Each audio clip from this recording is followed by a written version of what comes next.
time to maximize profitability and cash flow. It's time to learn habits and hacks from the best e-com CEOs. It's time for Return on Podcast with me, Tyler Jeffcoat.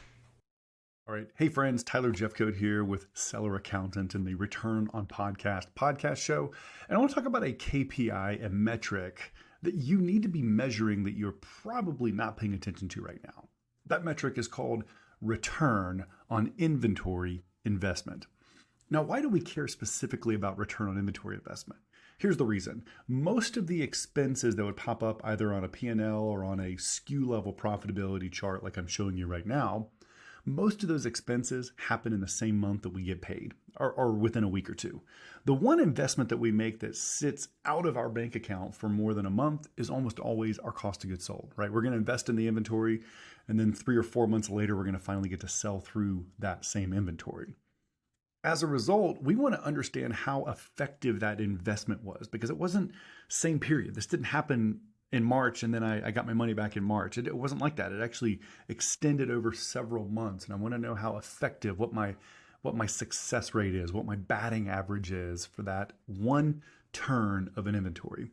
And so return on inventory investment is the metric you need to start paying attention to that'll give you that level of insight. Here's how the math works.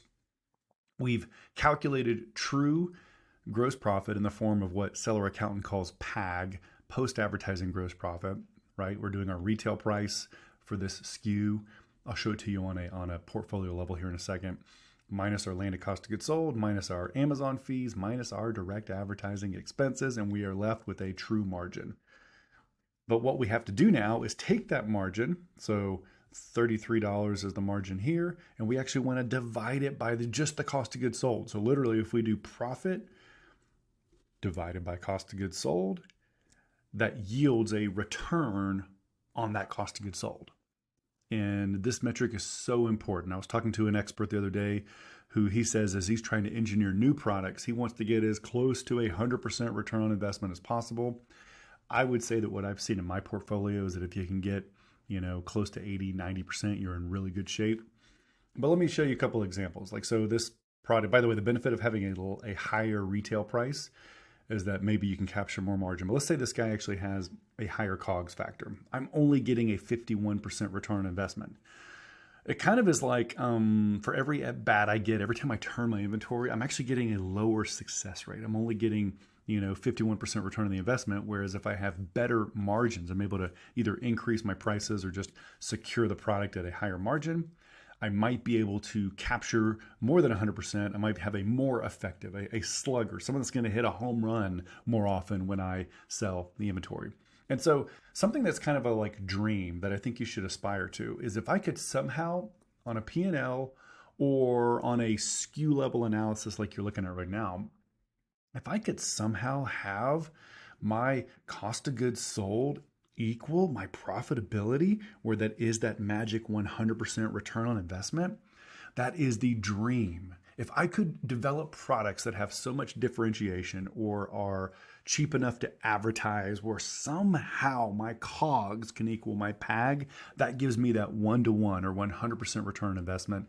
That is the dream. And so I just want you guys to start thinking about that. But the flip side of that is if I look at a product that I'm really spending a ton of money on, I have really high cost of goods sold, and let's even say that I don't even have to pay any advertising, right? This is one where my core margin's 22%, not bad.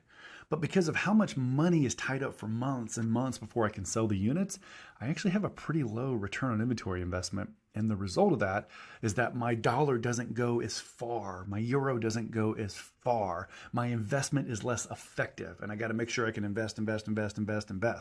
So the picture that you're looking at on the screen here, I'm going to need to turn this inventory a lot every year to actually have a successful selling business. Whereas the picture I showed you a minute ago, I can afford to only turn inventory 2 or 3 times a year and still have a wildly successful model because of how good my return on inventory investment is. And every at bat, I have a higher success rate. Let me show you what this looks like on a P&L. So let's say that I'm looking to do this. I'm literally going to open my QuickBooks Online or my Xero account. What I could do, assuming the accounting's done right, is scroll down and I can literally take, again, Seller Accountant does it the way you're seeing on the screen here, where our definition of gross profit is just Tyler's pack. It's just post-advertising gross profit. And I can take those dollars, 153,000. So literally I'll do it here on the screen. 153,000 divided by the cost of goods sold, 227, and I can come up with a 67% return on inventory investment. The algebra is simple enough that you could do the statistics also. If I wanted to do 17.9% gross profit divided by 26.56, I'm going to get the same 67% return on inventory investment. So to wrap up this video, this is important, guys. I need you to start understanding on a SKU level, like you can see on my screen right now, and on a portfolio company level, what your return on inventory investment is, so that you can make sure you're engineering products and engineering marketing efforts that give you the maximum impact every time you turn your inventory. Then we can start focusing on accelerating and turning inventory more quickly, but we got to have a high impact product first. Thanks, guys. Tyler Jeffco here from Seller Accountant. Would really appreciate it if you would like and subscribe, the video channel. We're growing. We're trying to figure out how to do this content thing. Leave me some comments and some questions if you have any. I'd love to kind of get specific in your situation if you have any. Cheers.